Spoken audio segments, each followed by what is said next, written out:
Start your day with It's the Business. Here's Phil Dobbie. Today, what will stick after lockdown? Futurologist Tom Cheesewright has been looking at the spending habits on Barclaycard and says that we are shopping locally much more. Could this be a positive twist for the retail sector that sticks around long after COVID-19 has gone? And it's one really nice thing about this research is normally I'm asking people what they say they do, what they say they're going to do. This time, thanks to Barclaycard payments processing 1 in 2 transactions in the UK, we can compare it to what's actually happening. And absolutely, there's been a 63.3% rise in our spending with local food and drink providers like those butchers and bakers and greengrocers. Well, he got the Barclaycard plug-in early. Well done. Plus, yesterday's job numbers. Unemployment, the rate might have fallen, but that hides the true story, which is that young people have lost the most jobs and the hours that we are all working has fallen markedly, and it's getting worse, not better. Plus, the BBC. Don't they need a root and branch review? It's a strange one because I don't particularly like going back to the future, but the truth is the linear has proved to be very resilient is the right word, in terms of over the last few years. Yeah, their DG was in front of the Commons Select Committee this week, and I don't think he represented a very good case for where the BBC is heading, particularly when it comes to attracting younger audiences. Do they need to stop tinkering at the edges and have a fundamental review of the way they do things? We'll look at some of the numbers on that today. It is Wednesday morning, it's the 24th of March 2021. Good morning. And now, it's the business, making sense of it all with Phil Dobbie. For month after month, our collective fight against coronavirus was like fighting in the dark against a callous and invisible enemy, until science helped us to turn the lights on and to gain the upper hand. And I want to renew my thanks to everyone responsible for the astounding vaccine rollout, which has enabled us to protect more than 28 million people across the whole of the United Kingdom with a first jab and administer more than 30 million doses in total. Boris Johnson giving his commemorative press conference yesterday, 1 year into lockdown, saying he did everything he could possibly have done to see us through all of this. But David Schneider, who is an actor, apparently, based in London, never heard of him, but he tweeted that while Boris said he did everything he could, this was New Zealand yesterday, a crowd of people enjoying a crowded house concert.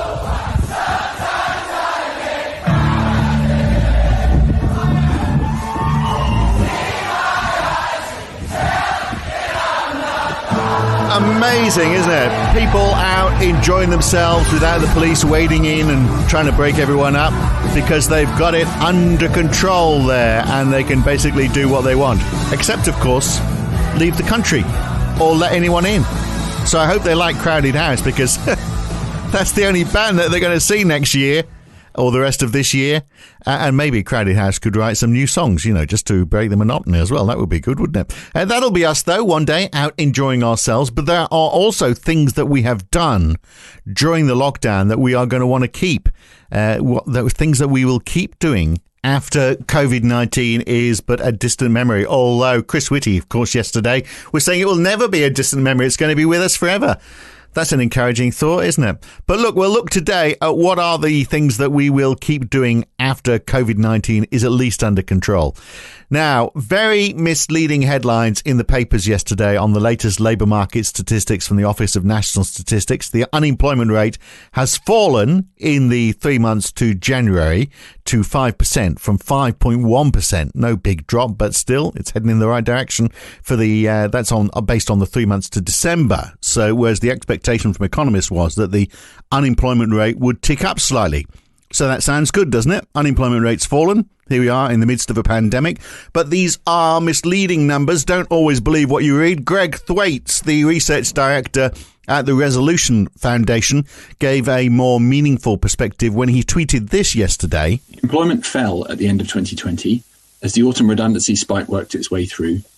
But the furlough scheme has protected workers from the renewed effects of lockdown in early 2021. It's young people that continue to bear the brunt of this crisis.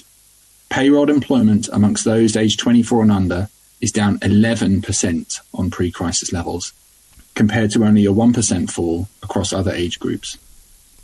On this anniversary of the first lockdown, the jobs market is largely on ice as we await a proper recovery to get underway, and the phasing out of the job retention scheme to reveal the extent of lasting labour market damage. And that damage to the youth sector is the real issue in all of this, isn't it? But also older people who are not working for as long or working for less money. The only meaningful measure really is not the unemployment number yesterday. That is a bit meaningless, given that so much is going on.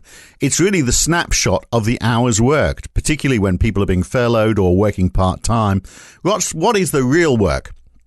And that is the hours worked. And the hours worked, that number fell 1.4% in a month and over 9.2% down over the year. So take the unemployment rate before the pandemic.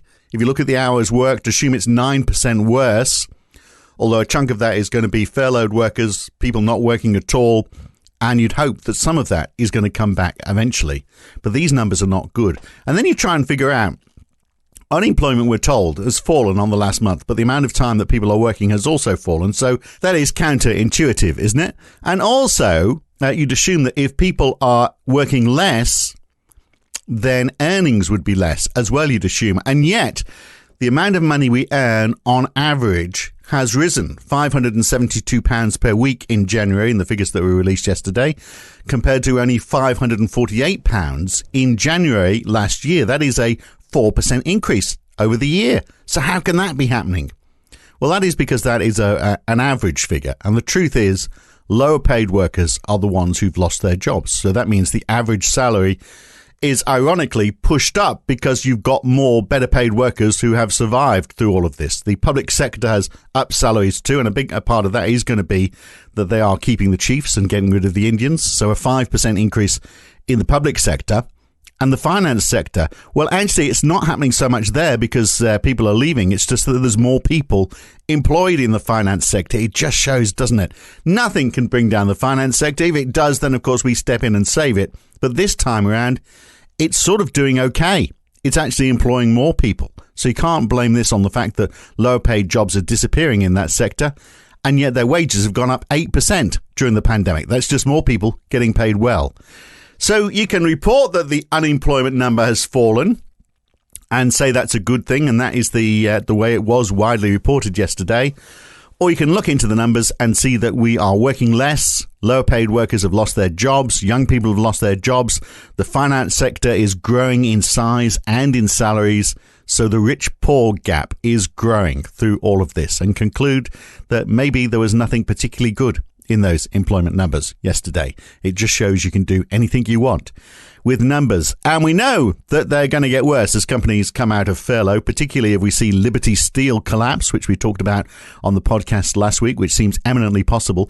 Here's a familiar voice in Parliament yesterday, Ed Miliband, asking the Business Secretary, Kazu Zwarteng, you got to love that name. Here he is asking the Business Secretary about those steel jobs. Mr. Speaker, no ideology or dogma must stand in the way of protecting the jobs of 5,000 people and many more in the supply chain. This is a critical part of our national infrastructure and it's critical to those communities. Will the Business Secretary now do what he has failed to do so far and say that he will do whatever it takes, including public ownership, if it is the best value for money choice, to save those jobs if it is necessary? He will know that I've seen local management, I've seen representatives of the unions, and I've seen a number of people who are very, very keenly involved in the steel sector, and it would not be appropriate for me to enter into what is a commercially sensitive situation. So no answer there. And no answer to this question from Julian Sturdy, Conservative MP for York. Can the Secretary of State assure me that if the government takes the very draconian decision to ban summer holidays abroad this year, they will provide targeted support to compensate the travel sector that will be decimated by this decision?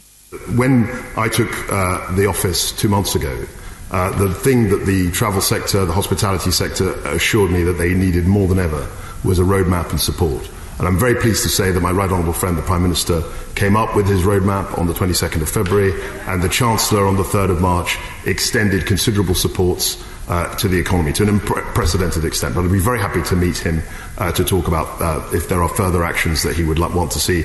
But we have committed £407 billion, an unprecedented amount, to supporting this economy at a terrible time. KwaZulu-Natal seems to be saying there as well. No money to help with the travel industry, even if lockdown lasts longer. And of course, we've got that ban on travel, the inbound or outbound, which starts next week for March the 29th. A new law makes it illegal to travel overseas without good reason till July, or you face a £5,000 fine. There is the supposed Stanley Johnson clause, where you can travel overseas for a list of specific reasonable excuses, which includes being the father of the Prime Minister and travelling to Greece to see if your villa there is COVID-proof. So you can get holiday makers to move in, and maybe they don't move in a hurry. Maybe you spend a couple of weeks there doing it up and enjoying a bit of time in the sun as well. Couldn't make this up, could you? But that is one of the reasons that you can travel overseas. If you haven't got a villa in Greece, then forget it. But also, is the government going to actually help out with these industries that if this lockdown lasts longer, are they going to step in and do more? But also, we've just heard about those job numbers and this rising rich-poor gap. What is the strategy? There's no extra money coming because there is no strategy apart from build back better and levelling up the economy. But they are just phrases, aren't there? There is no industrial strategy. There was, but the government's binned it. So there's no strategy, there's no plan. And of course, it's very easy to make stuff up if there's no plan, isn't it? Which makes it very easy for you to therefore ensure that your dad can get to his holiday home this summer, because you just make the rules up as you go along. It's the business, making sense of it all. With Phil Dobbie. So a lot has changed since we went into lockdown, which was a year ago yesterday. We've all got used to Zoom. Some of us can cook a bit more. We're getting groceries online. Our streets are filled with Amazon delivery drivers. And most of us have lost that commute time. Yippee! But how long is all this going to last for? I have to say, I've got friends in Australia who are now back in the office almost every day of the week. Early on, over there, it was like it was here. People were saying, I'll never go back to the same way it was before. But guess what? It seems to have pretty quickly. But, I guess the geography is a bit different over there, because if you work in Sydney, you can't really commute from Dubbo. So perhaps they've got that driving that particular behaviour. So what's it going to be like here? What will go and what will stick here after the impact of COVID-19 has eased? Well, Tom Cheesewright is a futurologist. He helps businesses plan for the future. He must be a busy lad right now. He's been working with Barclaycard, looking at spending habits and deducting from it what's going on and predicting how much of it is going to be permanent. And he's come up with 10 lockdown legacies. Don't you love alliteration? We've got him on the line now. So, Tom, I know you've got a busy day today, so we'll rattle through these very quickly. Number 1 of your 10, staying local. Now, we've all got used to online grocery shopping. I have to say, though, there's always a queue at the local butchers. Yeah, absolutely. I think it comes together a lot of different trends. We've been stuck local, we've been stuck at home, a lot of us working from home. And I do think, for a measure of us, that will continue. So we get out at lunchtime, go for a walk, and where do we spend our money? On a bit of luxury. The local butchers, the local bakers, the local greengrocers cook something nice for the family. And it's one really nice thing about this research is normally I'm asking people what they say they do, what they say they're going to do. This time, thanks to Barclaycard payments processing 1 in 2 transactions in the UK, we can compare it to what's actually happening. And absolutely, there's been a 63.3% rise in our spending with local food and drink providers like those butchers and bakers and greengrocers. Great thing about that as well is if you go to local butchers, you're not getting it all in those pre-packaged containers that we're getting in supermarkets. So you feel good about that as well. Yeah, no one wants sweaty meat. No, exactly. And that's the thing as well. We've got more time. We can cook it straight away so it doesn't sit at the back of the fridge forever. So number 2, we are being more careful about what we spend our money on. So I guess that's because we're not going to into shops as much. So we're not doing those impulse purchases. So we're spending more time reviewing stuff. Partly that. I still think there are some interesting impulse purchases. If you've ever seen those adverts on social media, they can often be quite sort of provocative. They can often get you spending very, very quickly. But actually, I think it's about time. It comes back to that, as you say, we're not doing that commute. We've not got our boss looking over our shoulder while we're secretly browsing the online shops at lunchtime. And so we can take a bit more time to think about what we're buying. And I do think a lot of people will benefit from this. I think actually, sort of the ethical ethical suppliers might benefit if people think a bit more about where their food, where their goods come from and who's making them. And actually, I think the recipients of gifts are probably benefiting as well. There's probably a good chance that a lot of mothers on Mother's Day didn't get the usual, grabbed handful of flowers from the petrol station on the way over to their house. And this time got something a bit more considered that had been shopped for properly online. But as you go through those credit card bills, I know you haven't done it individually. I know you're not going through them one by one and looking at who's been spending what. But, metaphorically speaking, as you go through Yours them... was shocking, by the way. You'll be looking at them, you're going, oh, there's one for Amazon. Oh, there's another one for Amazon. There's another one for Amazon. I mean, they must be making a mozza from all of this. Oh, they've done very, very well out of it, indeed. Yeah. All right. Well, number 3, not just Amazon, the groceries as well, grocery stores. Obviously, I mean, they actually interesting. Grocery stores up on revenue, down on profits because this surge in online groceries, which is actually costing them a great deal more to serve. I wonder whether, they actually probably won't want that to stick, but I think maybe it will because, the last 3 times I went to the checkout at Sainsbury's, I had to rescan the bloody thing. So I'm over that. What a waste of time that is. Up 115% year on year online groceries. It was already growing. It was growing what we thought was quite fast before until you get this catalyzing effect of lockdown, forcing many of us to shop online. And I do think a large chunk of it will stick. But as you say, it represents a really interesting challenge for online retailers. Delivery is expensive enough. Returns even more so. And so, we're going to see a lot of innovation in the retail sector over the next few years and the logistics sector, trying to overcome some of these challenges, both in terms of cost and in terms of carbon and pollution. All those diesel trucks going up and down our street, dropping your Amazon deliveries. It doesn't do us any good at all. I think 30% of us now using click and collect, according to the data. That may be something we see increase and a lot more drive to reduce, make click and collect cheaper, make it a much more cost appealing option versus delivery. But also over 50% of us having returned things, not necessarily groceries, but across the e-commerce mix over the last year. And that's going to be a big challenge for the retailers as well. Well, there we are. You see, we are going to get through this in plenty of time because you've just covered off several of your 10. I think you've been cheating, actually. Number 3, you said it's online groceries, but then it's more home deliveries plus click and collect is the next one, and then more returns. I have to say, on click and collect, it's actually quite a personal experience. I found it's quite a soulless experience going into a supermarket. But when I go and click and collect at Sainsbury's in Alton, this wonderful bloke who's there standing by his van, he, for a while, he's the only person I saw outside the household, and we met, once a week, had a natter. So it's actually strangely personalised the whole supermarket shopping experience. There's something weirdly luxurious about it, that somebody's sort of done this service for you and delivers it to your hands, or even puts it in your boot for you.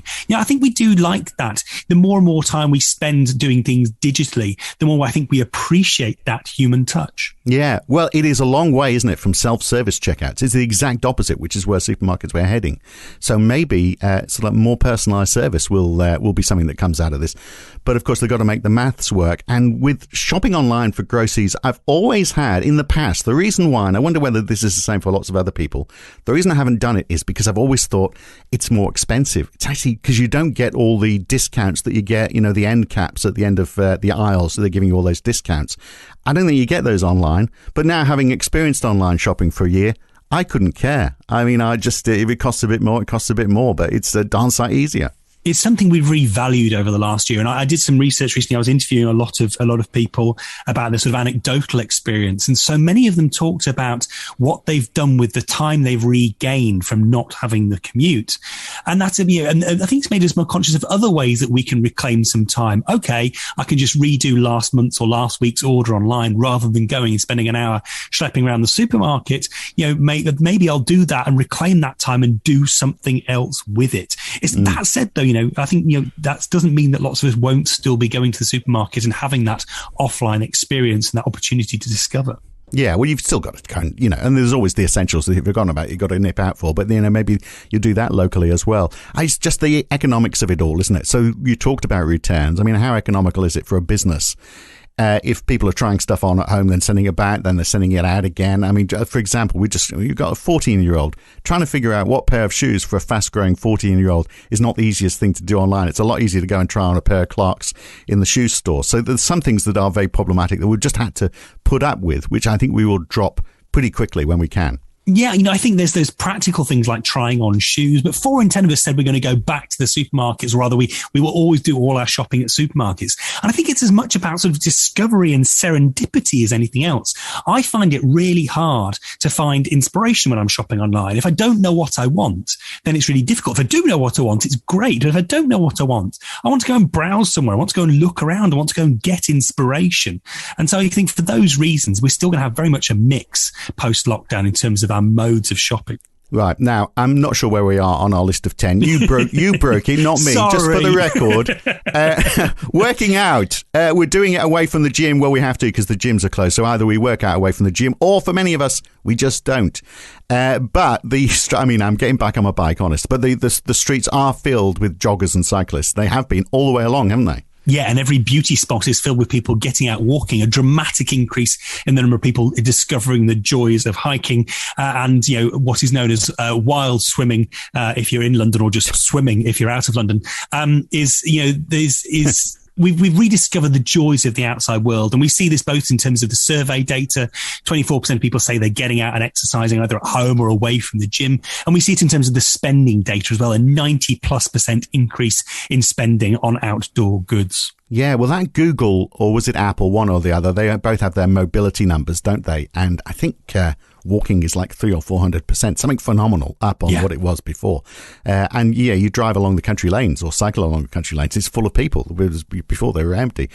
Dining at home is the next one. I'm surprised we're not actually seeing more people advertising those home meal kits. I've tried them, and they're cuts. They can be cuts of meat, but they're kits as well. But they're a bit pricey, aren't they? And I just wonder if they get the price right, maybe this would be a huge opportunity for them. And I just wonder whether some of these producers are missing out just on the price points. Yeah, I don't think the prices are going to come down on these. I think people have reassessed, where they want their spending to go. And we've seen this across a lot of domains. I've done quite a lot of work in food and beverage in the past.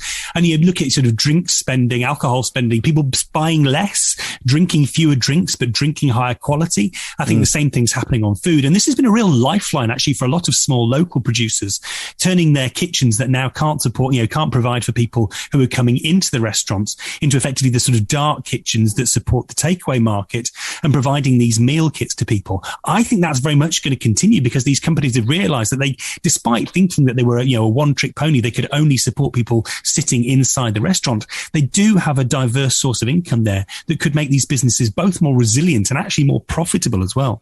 Do you think many are doing that, though? I mean, there's takeaways, but the idea that, hey, we've got our producers who are supplying us, we can package these up and give you a cook-at-home kit. I'm not seeing a great deal of that. It's either we've done it for you, or wait till you can come and eat it inside. No, it's still a minority, but I'm seeing it growing. This is anecdotal data looking at the suppliers around me. I'm fortunate enough to live in a very foodie city, Manchester, and in a very foodie area of that city. And we're seeing more and more of that from small local independents who are saying, okay, we need a way to make some money. We've got all these relationships. We've got all these recipes. We know how to do the prep work to prepare it for the evening. Why not prep it up, stick it in some vacuum bags and a nice cardboard box and send it off to people. Yeah, you must be looking forward to that dining out experience in Manchester. You'll be getting your sou'westers ready, won't you, for that one? Number 10 now. I think this is number 10. Who cares what the numbers were? This is the final one. That's all you need to know. Mobile payments. Now, I think in the middle of last year, when they could even perform for a while, even buskers were using mobile card payments. It's a lot easier to do now. And, I have left the house many times without even carrying a wallet. I've gone into the supermarket. I've used my mobile phone to scan the goods. And then when I get to the checkout, I scan to pay as well. My wife bought me a very nice wallet for Christmas, which is lying largely unused. Yeah, you're not alone. 3 in 10 of consumers leaving their wallets at home, and over half of 25 to 34-year-olds now using their mobile devices, whether that's watch or phone, to make their payments. And I think that's not going away. It's convenient. It's safe. Why wouldn't you? And also, do you know what? If you can have one less thing in your pocket, so much the better. Yeah. And I guess apps are going to be the thing here, aren't they? Because for example, I go into Cafe Nero and buy a coffee. I use their app. Their app is easy. It works well. I go to Starbucks. They've got an app where you've got to move money over to your Starbucks card. it's just not a great experience. And this hybrid experience between shopping with apps, even when we go into stores, I think this might be something. It's not on your 10, so you can have it as number 11 for free. I just wonder whether you can use that in your next interview, because there's 11 now. I wonder whether, the quality of the app experience is going to be tantamount to success for bricks and mortar and for online. Fundamentally, it's about friction. Human beings hate friction. And if you can take it away, if you can lubricate that transaction, then so much the better. And hence, why a good app works better than a bad app. But actually, no app at all is kind of the ideal, perhaps. You just tap your phone and it just works. Yeah, absolutely. Yeah, like we're seeing with the Amazon store, where you just walk out without paying. And you don't even have to run fast. I think they want you to pay, but they just take it a different way. Exactly. Yeah, you still pay. Absolutely. Always end up paying. Hey, look, that's been great. Thanks for coming on and telling us your top 10, even though we're not quite sure what the 10 is. Good to talk, Tom. My pleasure. Now, I wonder how the BBC is going to come out of lockdown. Probably little changed, I suspect, because nothing changes much at the BBC, does it? And I do worry that they might be driving themselves rapidly to their own demise. Now, I don't want to see the BBC fall apart. I'm sure you don't want to either. But there is a question mark, isn't there, over what they do. Everyone's got ideas about what they should be doing, what they're doing right, what they're doing wrong. But Tim Davie, the relatively new Director General at the BBC, was grilled by the Commons Select Committee earlier this week. It was on Monday afternoon, actually. I only got around to watching it yesterday. Actually, he wasn't grilled. That's not the word. He was pummeled by this committee. I don't think he handled it well at all. And he got into a circular argument on younger audiences. And this is the big problem for the BBC. They are just not attracting these younger audiences. BBC Three was designed for those younger audiences, the audiences that they've been losing. They dropped it as a free-to-air channel because they thought young people were consuming content online, so they didn't need to broadcast it on TV. But of course, they weren't consuming much of the BBC Three content either on TV or online. So was that because the content was no good? Fair enough question that Tim Davie was asked. Not at all. It was largely a very simple thing, which was there was an assumption about the migration path of digital, and we had to make choices around our budget. It's a strange one because I don't particularly like going back to the future, but the truth is the linear has proved to be very resilient is the right word, in terms of over the last few years. And it was a very straightforward decision, which is if you actually look at the incremental cost of having a linear channel. And remember, we've cut back CBBC a bit, so I'm using the same capacity, so I'm not having to buy more capacity. It makes absolute sense to deliver reach to more families with that, what is essentially a relatively small incremental amount of money. Well, why'd you get rid of it in the first place is the obvious question. And even though bringing it back will not necessarily improve the programmes, which weren't getting much traction clearly anyway, because the latest Ofcom performance report into the BBC shows that less than half of all 16 to 24-year-olds now watch BBC TV in any week. Less than half. And those that do watch, they watch on average 14 minutes per day. Do you remember when you were a kid how much you'd be watching the BBC 45 minutes before tea? That is 14 minutes out of the 101 minutes that they spend watching TV in total. So most of it is on other platforms. And this is the real problem for the BBC. How do they get to those younger audiences? BBC Three, which was designed for their age group, reaches only 11% of people in that age range. 11%.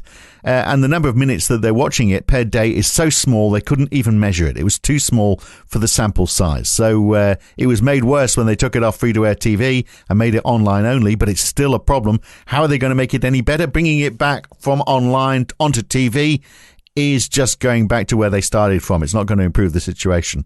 And so, of course, Tim Davie was asked, what's changed? Well, we're investing more in content, and of course we learn. I mean, Charlotte might want to answer, but we learn as we go. But no, of course, I think we absolutely see distinctive youth content, particularly with the other thing that BBC Three does well is a bit more social purpose than others.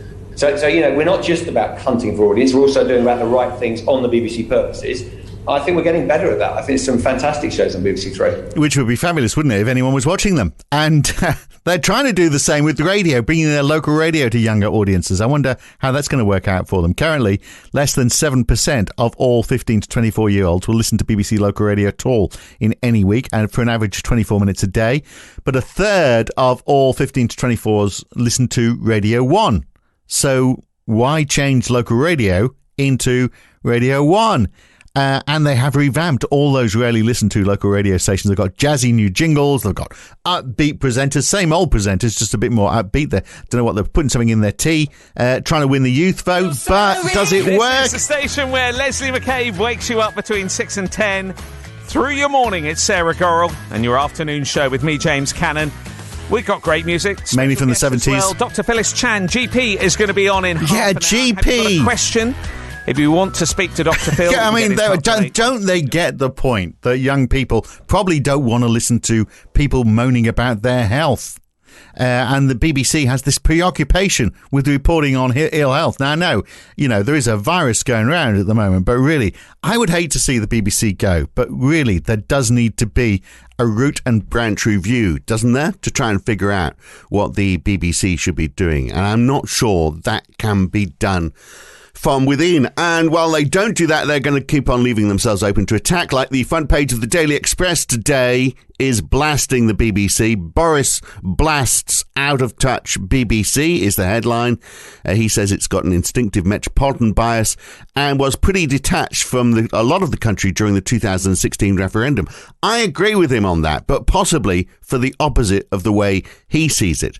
There's also been criticism, and the story picks on this as well, because one of their presenters, Charlie State, commented on the flag in the background when he was interviewing Robert Jenrick earlier in the week. Robert Jenrick, thank you. I think your flag is not up to standard size government interview measurements. I think it's just a little bit small, but that's your department, really.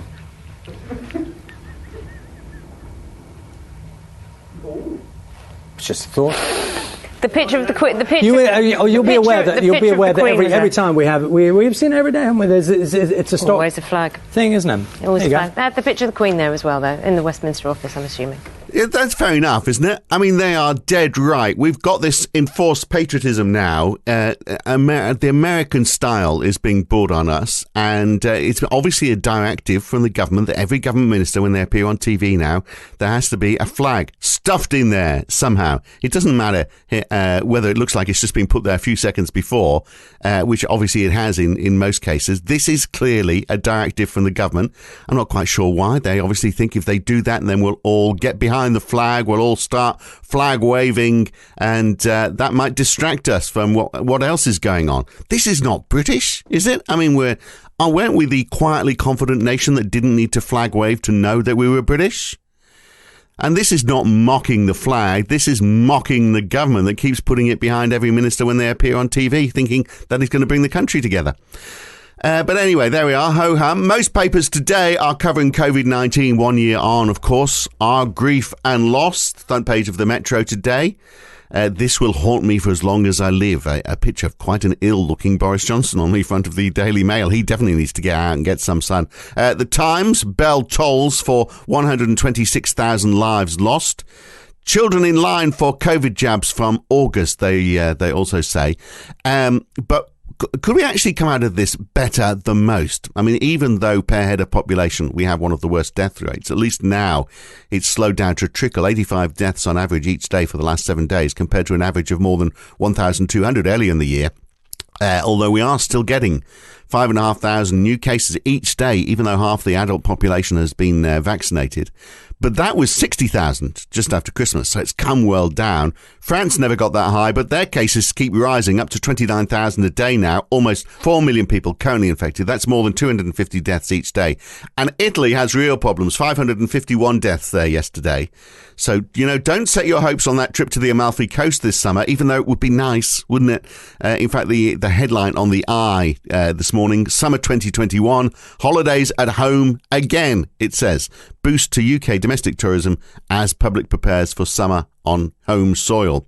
The PM is likely to extend the ban on holidays abroad, it said. Bad day for airline stocks yesterday. IAG down 4.4% in one day, down almost 14% in 1 week.